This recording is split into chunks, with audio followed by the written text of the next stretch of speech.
احمدہ حمد من جعل حمدہ مصباحا وشہیرا واصلی واسلم علی رسولہ المبعوث الذی جعلہ اللہ بشیرا ونذیرا وداعیا الی اللہ باذنہ وسراجا منیرا۔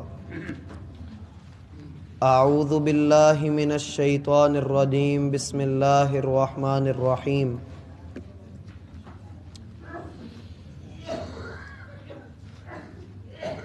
اللہ رب العالمین نے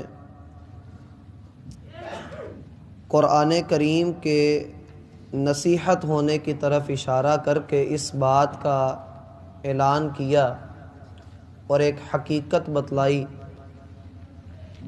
کہ جتنے بھی کافر دنیا میں اسلام کے مخالف ہیں وہ دو وجوہات کی بنا پر اسلام کے خلاف سر توڑ کوششیں کر رہے ہیں۔ پہلی ان کی مخالفت کی وجہ ہے کہ ان کی عزت، وہ اپنی جھوٹی عزت کو بچانے کے لیے دن رات ایک کیے ہوئے اور یہ سمجھتے ہیں کہ جو ان کا لیول ہے، جو ان کا سٹینڈر ہے، وہی سب کچھ ہے، وہی دنیا داری ہے، وہی دنیا کی کامیابی ہے۔ اس کے علاوہ جو دین ہے، مرنے کے بعد کوئی معاملات ہیں تو وہ پہلے لوگوں کی باتیں ہیں، کہانیاں ہیں، وگرنہ ان کی کوئی حقیقت نہیں۔ اور دوسری وجہ ان کی یہ کہ نہ صرف یہ کہ وہ اپنی عزت کو بچانے کی فکر میں ہیں، وہ اس عزت کو بچانے کے لیے پوری مخالفت بھی کر رہے ہیں۔ مخالفت وہ اس طرح سے کر رہے ہیں کہ کبھی ایمان والوں کو دنیا داری کا لالچ دیتے ہیں، کبھی ان کو دھمکاتے ہیں، کبھی ان کے قدموں میں رشتہ داریوں کی بیڑیاں ڈالنے کی کوشش کرتے ہیں۔ تو وہ آپ علیہ الصلاۃ والسلام کی مخالفت میں، اس دین کی مخالفت میں بہت کچھ کر رہے ہیں۔ ہم نے کل اس کے ضمن میں یہ بات ذکر کی تھی کہ آیت نمبر 1 میں اور آیت نمبر 2 میں، ان دونوں آیات کے درمیان دو نقطے نکلتے ہیں۔ پہلا نقطہ تو یہ کہ اے محمد صلی اللہ علیہ وسلم، آپ برحق ہیں، آپ اللہ کے بھیجے ہوئے پیغمبروں میں سے ایک رسول ہیں، لہٰذا آپ کو ان کی گواہیوں کی، ان کی مخالفت کی یا ان کی دشمنی کی کوئی پرواہ نہیں ہونی چاہیے۔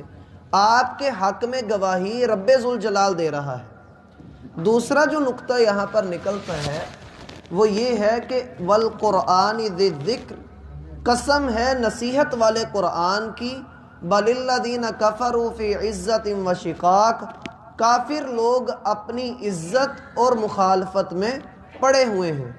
ان دونوں باتوں کے درمیان سے یہ نقطہ نکلتا ہے کہ یہ جو ذکر والا قرآن ہے، اس کو جھٹلانے کے لیے، اس کی مخالفت کرنے کے لیے اور اس کی باتوں کو پس پشت ڈالنے کے لیے کفار مکہ کے پاس تو دور کی بات، پوری دنیا کے کسی انسان کے پاس کوئی دلیل نہیں ہے۔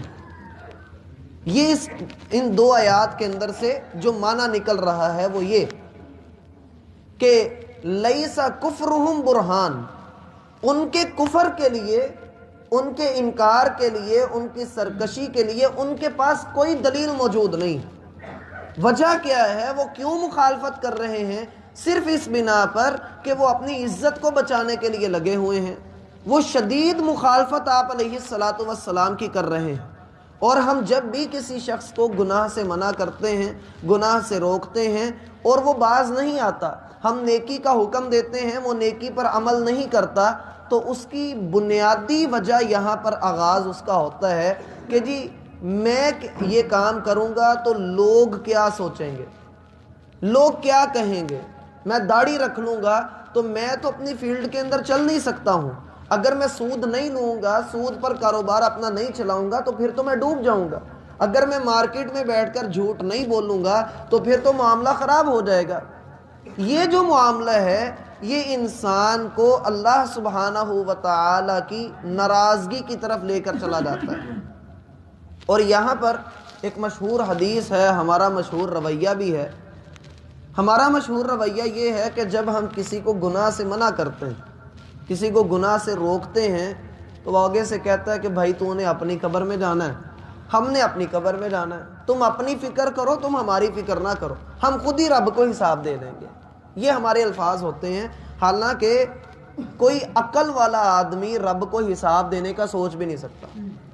وہ اس بات کا اندازہ بھی نہیں کر سکتا کہ رب کو حساب دینا جب پڑ گیا تو ایک ایک چیز کا حساب دینا پڑے گا.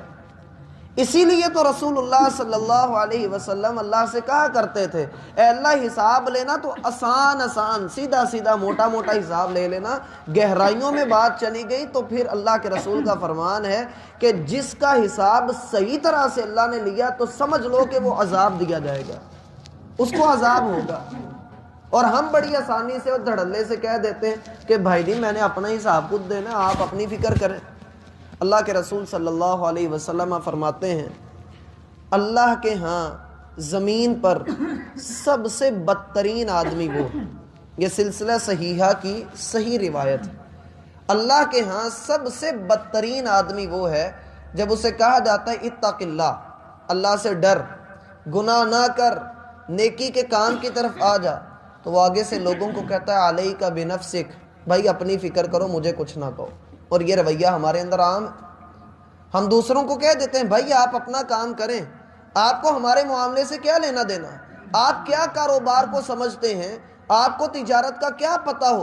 اصل میں یہی تو کاروبار ہے کہ اگلے کو کسی طریقے دھوکہ دے کر اس کا مال ہتھیا لینا، اور ہم نے اس کا نام رکھا ہوا ہے کہ جی یہی تو کاروبار کے ٹرکس ہیں، یہی تو مزہ ہے کاروبار کا کہ اگلے کو آپ ایسی بین سنا دیں، ایسی گیم کے اندر الجھا دیں کہ وہ بندہ آپ دکھائیں کچھ اور اسے دیں کچھ، جسے کہا جاتا ہے وکھانی سجی تے مارنی کھبی. کچھ اس طرح کے انداز اللہ کے رسول صلی اللہ علیہ وسلم فرماتے ہیں کہ قیامت کے قریب میری امت کے اوپر ایسا وقت بھی آئے گا کہ لوگ حرام چیزوں کو اپنے لیے حلال کر لیں گے.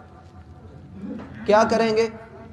مندر کا نام مسجد رکھ لیں گے، شراب کا نام دودھ رکھ لیں گے، اور موسیقی کو جو ہے وہ روح کی غذا قرار دے لیں گے. کچھ اس طرح کے معاملات ہوتے ہوئے نظر آ بھی رہے ہیں. موسیقی عام ہو رہی ہے، سود عام ہو رہا ہے، اور ہم یہ سمجھ رہے ہیں کہ شاید یہ دنیا کے ساتھ چلنے کے لیے اب ضروری ہو چکا ہے. جس طرح سے ہم کہتے ہیں کہ جی اب اینڈرائیڈ کے بغیر ہم چل نہیں سکتے.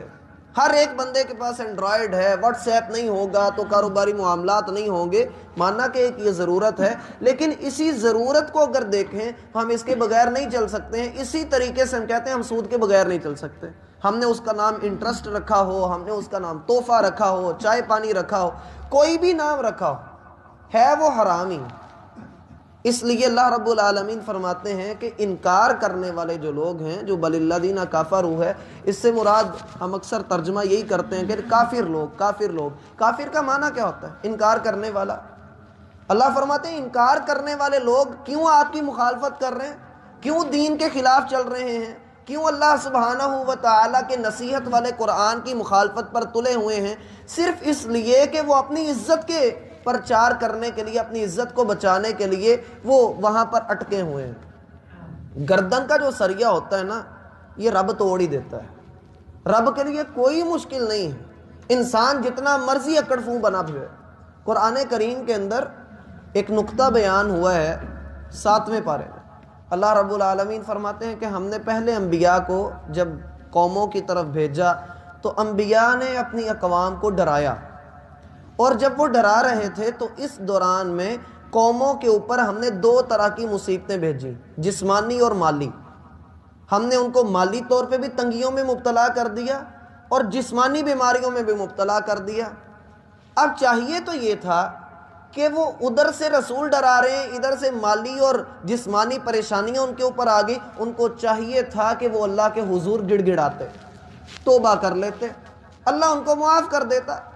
لیکن بجائے یہ کہ وہ ایمان لاتے، قست قلوبہم، ان کے دل سخت ہو گئے.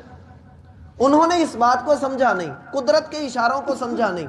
کیا کہنے لگے؟ قد مس آباءنا الضراء والسراء، یہ مشکلات کا دور، یہ بیماریاں، یہ مالی پریشانیاں، یہ تو ہمارے باپ دادا پہ بھی آتی رہی ہیں. یہ تو دنیا کا حصہ ہے جی. کاروبار اگر آج مندہ تو کل کو چنگا بھی تو ہے نا، تو کوئی مسئلہ نہیں ہے. آج اگر میں بیمار ہوں تو کل کو میں نے دوائی کھا کر ٹھیک ہو جانا ہے. اب اس طرح کی باتیں ان لوگوں نے اپنے منہوں سے کہی کہ یہ وقت ہماری زندگی میں نسلوں سے چلتے آ رہے ہیں، یہ تو دنیا کا حصہ ہے، جسے آپ کہتے ہیں کہ زندگی میں نشیب و فراز آتے ہی رہتے ہیں، اپس اینڈ ڈاؤنس ہوتے ہی رہتے ہیں بندے کے ساتھ۔ اب وہ لوگ یہ کہہ رہے تھے، اللہ فرماتے ہیں کہ ہم نے پھر ایک دوسرا اشارہ دیا۔ یہ 7ویں پارے میں تفصیل کے ساتھ، جہاں نصف ہوتا ہے 7واں پارہ، وہاں سے آپ پڑھ کر دیکھیے گا۔ اللہ فرماتے ہیں کہ پھر ہم نے ایک دوسرا دور شروع کیا۔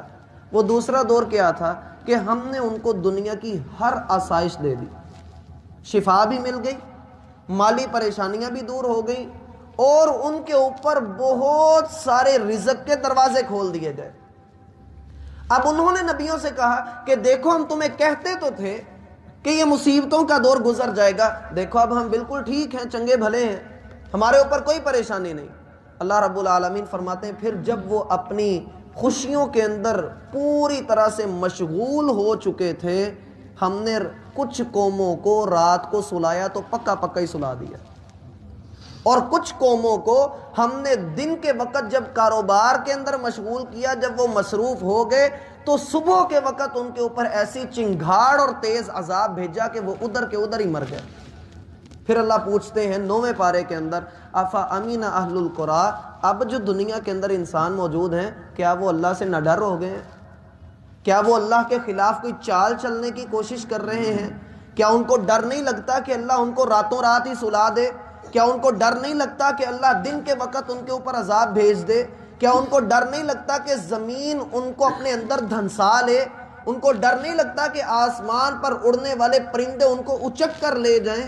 کیا ان کو ڈر نہیں لگتا؟ کیا یہ اللہ سے اتنے ہی نہ ڈر ہو چکے ہیں؟ تو میرا بھائی، انسان کی اللہ رب العالمین کے سامنے کوئی وقت نہیں جب یہ اس طرح کی حرکتیں کرتا ہے، اور تب یہ درجے میں فرشتوں سے بھی اونچا ہو جاتا ہے جب یہ اللہ کی بات مان لیتا ہے۔ اس لیے چاہیے کہ بجائے یہ کہ اللہ اور اس کے رسول کی مخالفت کرنے کے، بندہ دنیا کی مخالفت کر لے، وہ زیادہ آسان۔ اللہ اور اس کے رسول کی مخالفت کسی کے بس کی بات نہیں ہے۔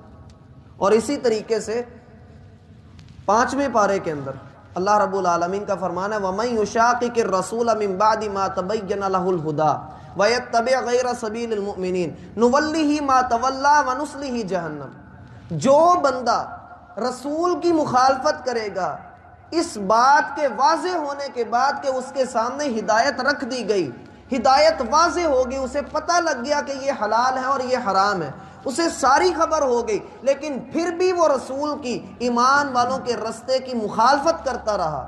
اور یہاں پر جو لفظ شقاق استعمال ہوا ہے، اس کا مطلب یہ ہوتا ہے کہ مخالفت اکیلا نہیں کرتا، بلکہ اس گروہ کے ساتھ جا کر مخالفت کرتا ہے جو پورا لشکر اللہ اور اس کے رسول کے خلاف تیار کر کے بیٹھے ہیں، یہ اس پارٹی میں جا ملتا ہے۔ اللہ فرماتے ہیں نُوَلِّهِ مَا تَوَلَّىٰ، ہم دنیا کے اندر اس کو ادھر ہی چلائیں گے جدھر وہ جانا چاہے گا۔ لیکن جیسے سائیکل کا ہینڈل ٹیڑھا ہو جائے، گاڑی کی لائنمنٹ خراب ہو جائے تو وہ کھڈے میں جا لگتی ہے، ایسے ہی ہم اس کی لائنمنٹ کو جب ٹیڑھا کر دیں گے تو پھر دیکھنا اس نے اپنے کھڈے کے اندر، جہنم کے اندر جا کر گرنا، وسعت مصیر، اور یہ بہت برا ٹھکانہ ہے۔ پھر آپ دیکھ لیں اللہ کے رسول کی جس نے مخالفت کی وہ کس طرح سے دنیا کے لیے عبرت کا نشان بنا۔ اس لیے چاہیے کہ بندہ اپنے سودی معاملات کو ختم کرے، بندہ اپنے حرام معاملات کو ختم کرے۔ اللہ کے رسول کا فرمان ہے کہ بندہ بڑی دور سے سفر کر کے حرم کے اندر آتا ہے، وہاں پر آ کر اللہ سے دعائیں کرتا ہے اور اللہ کو پکارتا ہے، لیکن اللہ اس کی کسی دعا کو قبول نہیں کرتا، صرف اس لیے کہ اس کا کھانا پینا حرام کا ہے، وہ کماتا حرام کا ہے، اس کی پرورش حرام کے اوپر ہوئی ہے، تو اللہ اس کی دعاؤں کو کیسے قبول کر لے۔ اللہ رب العالمین ہمیں حرام سے محفوظ فرمائے اور حقیقی عزت عطا